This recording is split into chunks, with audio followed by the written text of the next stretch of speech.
अल्हम्दुलिल्लाहि वहदा वस्सलातु वस्सलाम अला मन ला नबी बाद अम्मा बाद। नाज़रीन किराम, दुरूस सीरा में आज के दर्स का उन्वान है खाने काबा की तामीर और माल हलाल।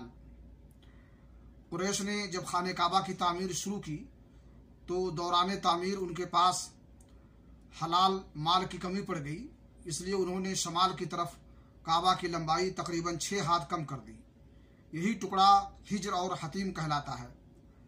इस दफ़ा कुरैश ने खाने काबा का दरवाज़ा ज़मीन से खासा बुलंद कर दिया ताकि उसमें वही शख्स दाखिल हो सके जिसको वो इजाज़त दे। जब दीवारें 15 हाथ बुलंद हो गई तो अंदर 6 सुतून खड़े करके ऊपर से छत डाल दी गई और काबा अपनी तकमील के बाद करीब करीब चौकोर शक्ल का हो गया। अब खाने काबा की बुलंदी 15 मीटर है।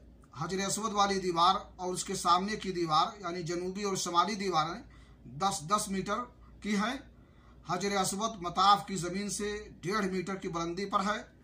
दरवाजे वाली दीवार और उसके सामने की दीवार यानी पूरब और पश्चिम की दीवारें 12-12 मीटर हैं। दरवाज़ा ज़मीन से 2 मीटर बुलंद है और इस तरह से उन्होंने खाने काबा की तामीर की। अल्लाह रब्बुल आलमीन से दुआ है कि अल्लाह ताला हमारे दिलों में खाने काबा की अज़मत पैदा कर दे और उसके तवाफ़ करने की तौफ़ीक़ अता फ़रमाए। तक़ब्बल या रब्बल आलमीन।